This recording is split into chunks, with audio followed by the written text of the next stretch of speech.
Quiero empezar haciendo una pregunta. Si alguna vez usted recibe una llamada y le están ofreciendo algo,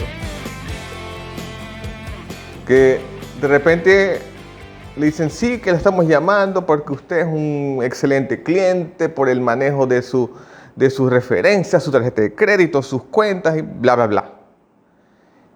Y en el momento que uno se da cuenta que le quieren vender algo, le dicen, no, ¿sabe qué? No estoy interesado, no pienso comprar nada. Y le dice, pero si yo no le estoy vendiendo nada, lo que le estoy es comunicando acerca del beneficio que usted tiene, que usted ha recibido por tal de cual motivo. Ah, ya. Ok, el beneficio que yo obtengo. ¿Y qué tengo que hacer para obtener ese beneficio? Sí, es que usted se ha ganado un viaje, pero para que el pasaje le sale gratis. ¿Ya? Entonces, cuando uno empieza a enterarse un poco más del asunto, se entera que el pasaje sale gratis, pero uno tiene que hospedarse en ese preciso lugar.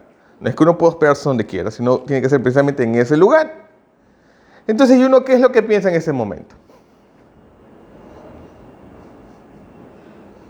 ¿Ah? Que ahí no hay... Que en realidad no le estaban diciendo la verdad, ¿no? Y dice, pero dígame la verdad, pero si le estoy diciendo la verdad. Oh.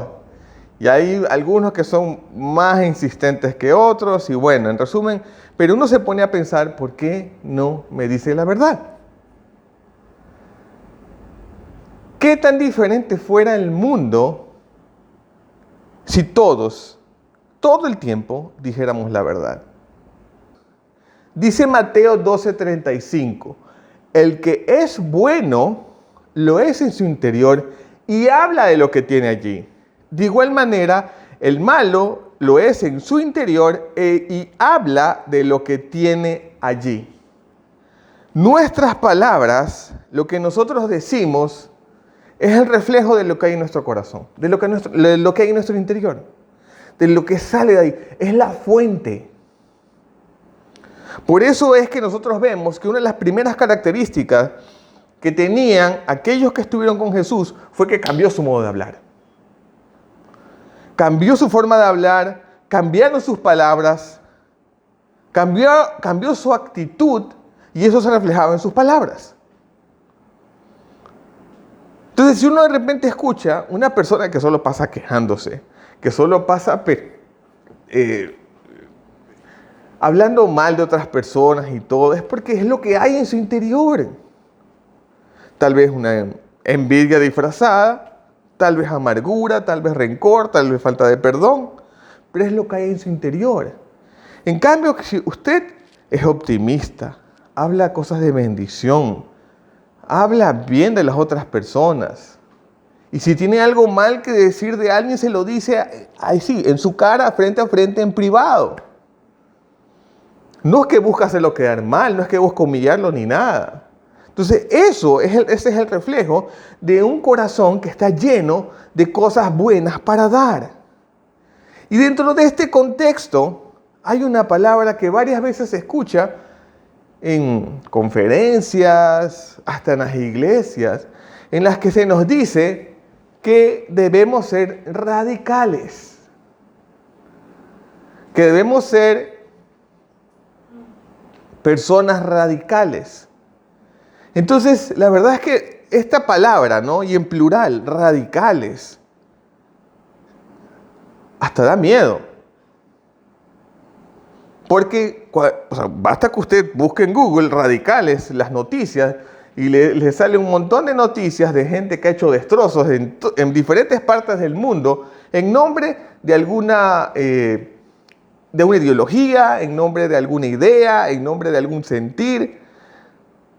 No, que radicales extremistas hicieron esto, destruyeron este lugar y todo. Entonces la palabra radicales da miedo. Porque normalmente un radical es aquella persona que es extremista e intransigente. Entonces digo, bueno, si alguna vez han dicho que debemos ser radicales, debe estar en la Biblia. Hice la búsqueda por la palabra, no radical, en la Biblia, en algunas versiones, y no la encontré. El único momento en que yo encontré la palabra radical en la Biblia fue cuando habla acerca de su raíz, porque la palabra radical viene de radix, que si no me equivoco es latín, sí debe ser latín, ¿ya? Que tiene que ver con raíz. Entonces, por eso es que decimos que un cambio radical es un cambio que viene desde la raíz. Ahora, normalmente queremos cambios radicales. O sea, si es de bajar de peso, ¿quién no quiere bajar de peso de forma radical? Que me levante un día y tengo cuadros en el abdomen otra vez.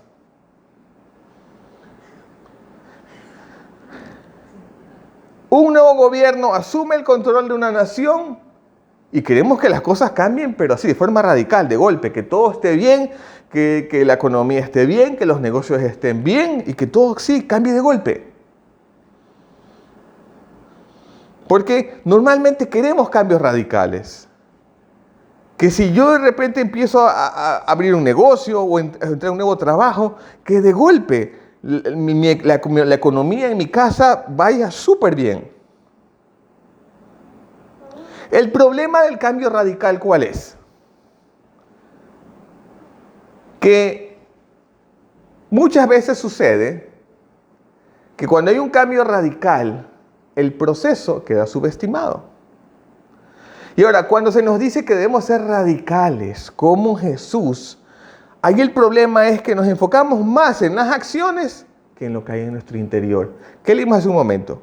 Que del interior salen las palabras, fluyen las palabras, fluye la bondad, fluyen las cosas positivas, fluyen las palabras de ánimo, fluyen las palabras de consolación para quien lo necesita.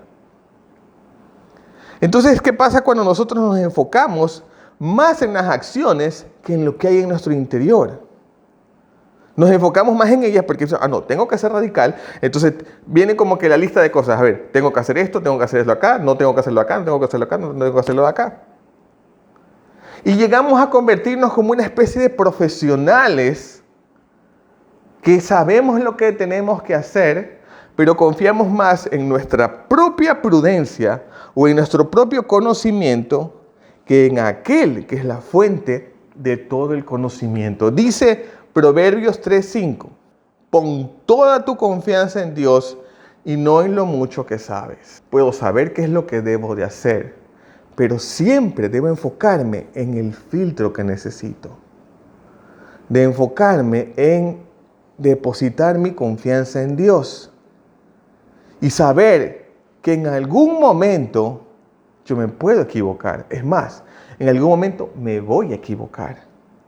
Porque es mi naturaleza. No soy perfecto, soy un ser humano. Si yo soy consciente de que por muy espiritual que yo me crea, que yo en algún momento igual me puedo equivocar, entonces voy a buscar depositar más mi confianza en Dios.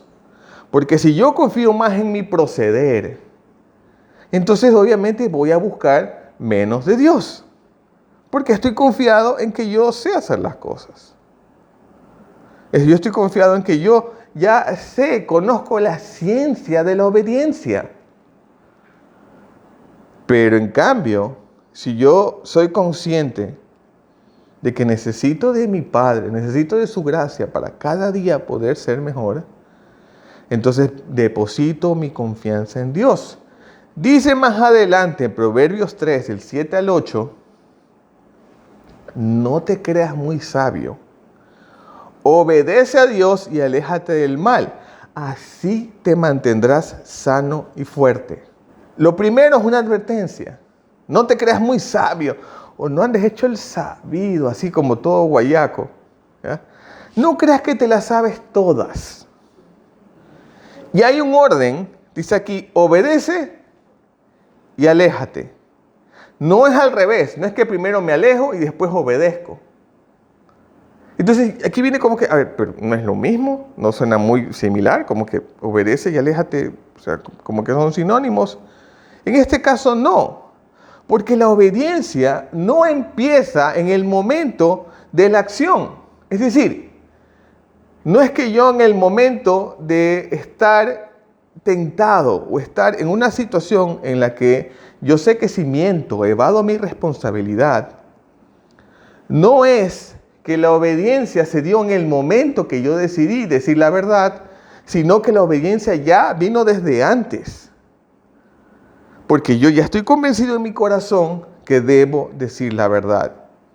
Entonces, en ese momento que yo ya decido obedecer, es que como consecuencia de mi decisión, me alejo del mal. Es decir, viene lo uno primero y lo otro después. ¿Cómo yo sé entonces qué es lo que debo hacer? ¿Cómo yo sé? Obviamente, tengo que depositar mi confianza en Dios. ¿Y cómo deposito más mi confianza en Dios? Buscando aprender más. Buscando conocerlo más a Él, conocer más de las tantas promesas y las cosas que nos dice en su bendita palabra. Dice, obedece a Dios y aléjate del mal. Y aquí viene una promesa. Así te mantendrás sano y fuerte. Es que a veces pensamos que porque obedecemos le estamos haciendo un favor a Dios. A Dios no le estamos haciendo ningún favor. El favor nos lo hacemos a nosotros mismos. Yo soy el principal beneficiado de mi obediencia. Y después de mí, los que están a mi alrededor. Porque si yo decido obedecer, si yo decido ser diligente, voy a tener menos problemas. Voy a tener menos estrés. Como dice aquí, te mantendrás sano y fuerte.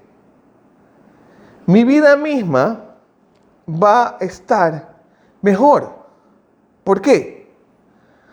Porque tengo menos complicaciones.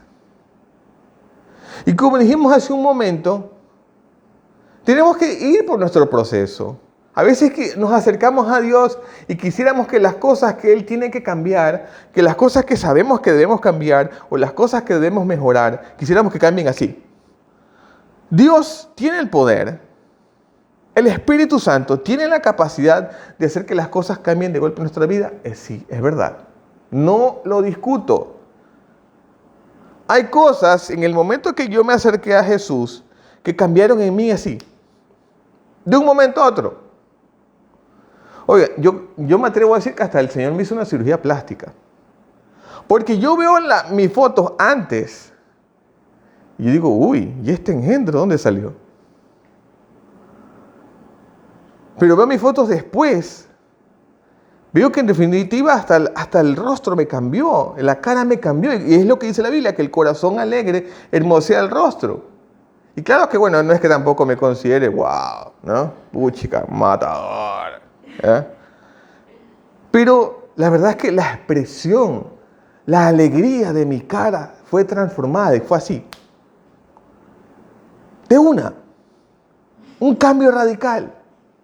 Pero hubo cosas en que fueron cambiando de poco a poco y seguirán cambiando. Porque nosotros tenemos que entender que hay un proceso que debemos valorar. Un proceso que inicia en el momento que nos acercamos a Jesús y que habrá cosas que tal vez nos tomen toda la vida. Pero eso es lo glorioso del asunto, porque de esa manera podemos reconocer cada día que necesitamos de la gracia de nuestro Salvador. Reconocer que necesito cada día, Señor, de ti, para poder ser quien debo ser. Para tu gloria, para vivir mejor y para que mi entorno también esté mejor. Jesús dijo algo muy contundente en Lucas 9:23. Entonces dijo a la multitud, si alguno de ustedes quiere ser mi seguidor, tiene que abandonar su propia manera de vivir, tomar su cruz cada día y seguirme. Cuando aquí dice, tiene que abandonar su propia manera de vivir, no quiere decir que uno se vaya en contra del diseño.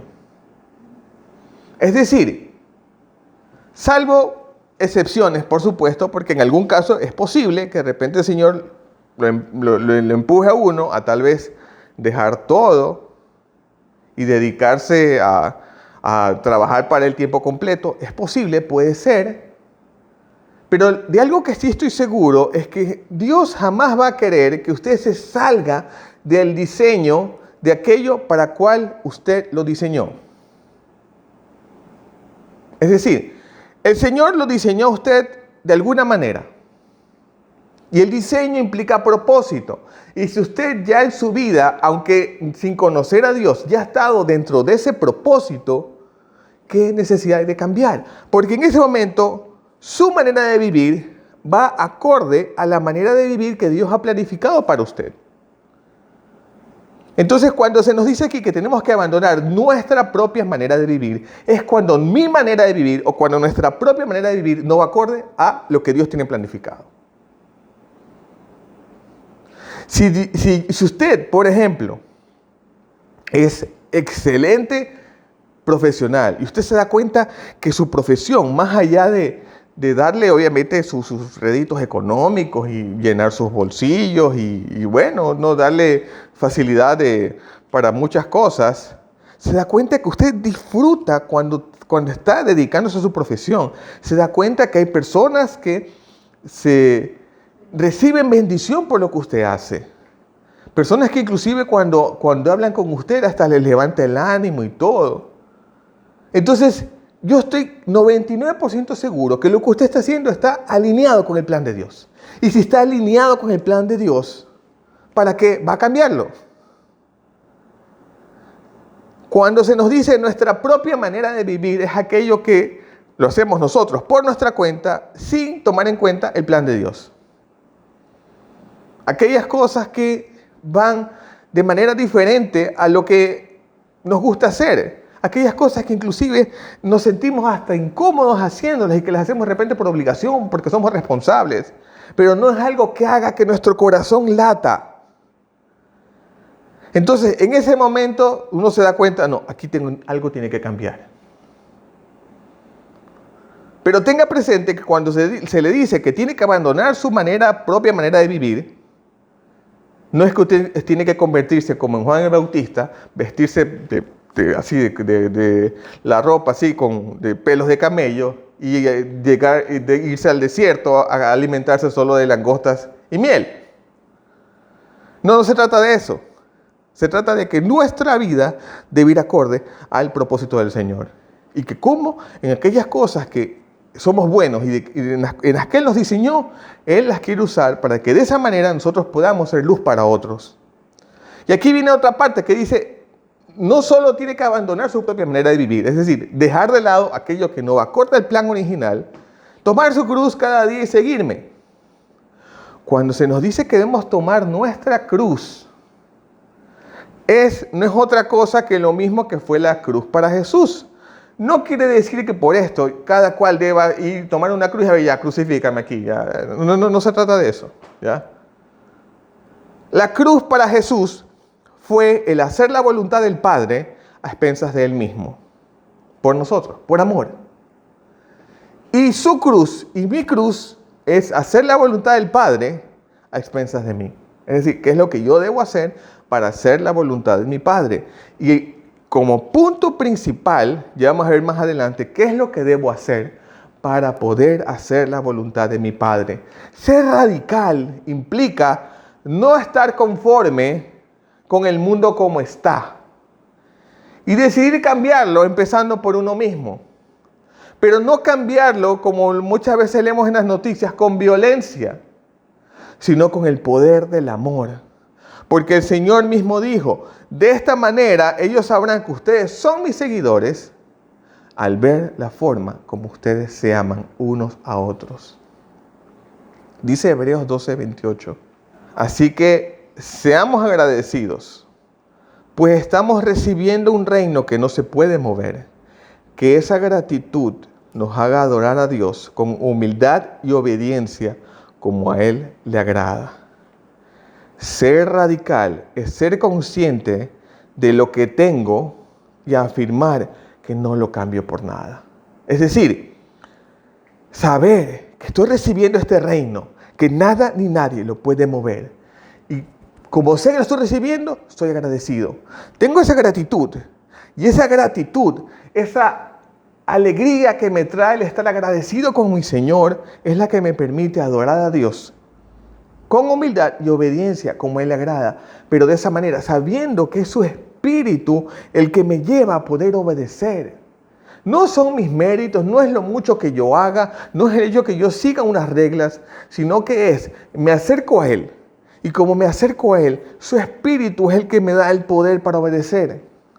Su Espíritu es el que me muestra, no, esto está mal, esto debo cambiar, estoy haciendo algo y no me siento tan cómodo. Digo, no, algo tiene que estar mal, algo tengo que cambiar. Entonces, en ese momento me estoy dando cuenta que el Espíritu me está demostrando lo que estás haciendo está mal y yo puedo mostrar cómo hacerlo mejor, cómo cambiarlo, cómo hacer las cosas conforme a lo que dice la palabra. Y cuando somos agradecidos, como dice aquí, esa gratitud es la que nos hace adorar, saber que todo lo bueno, perfecto regalo viene de Él. Dice que con humildad y obediencia como Él le agrada. Entonces, soy consciente de las cosas que están mal en el mundo y decido cambiarlas, empezando por mí. Y obviamente empezando por mí, hacer todo lo que está a mi alcance para que las personas que conozco puedan ser cambiadas también. Dice 1 Pedro 1:2.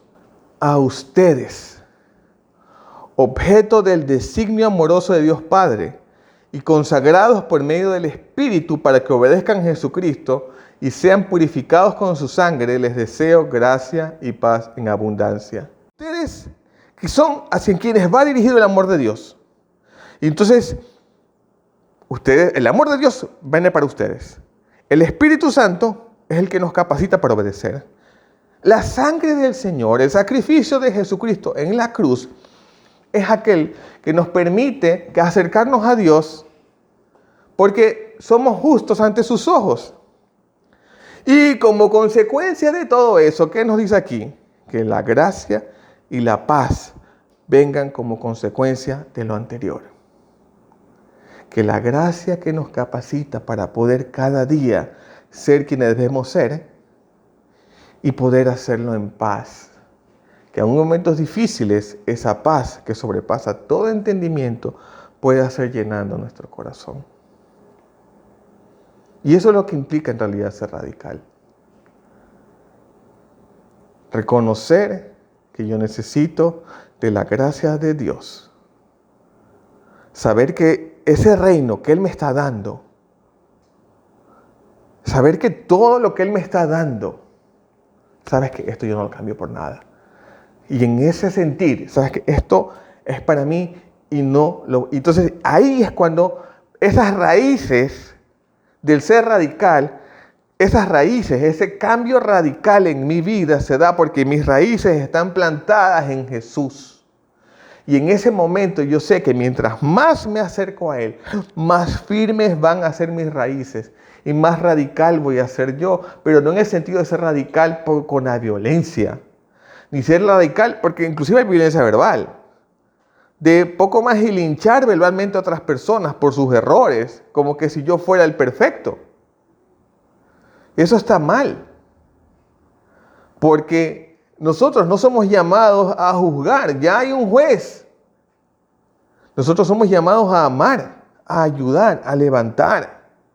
Y de esa manera es como las cosas cambian y son diferentes. Dice uno de mis versículos favoritos en Proverbios 28:1.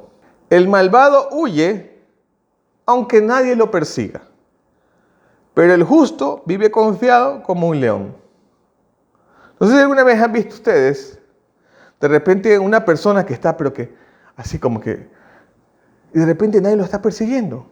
Y anda preocupadísimo, está que de repente ve algo medio sospechoso y dice, chuzo, ya.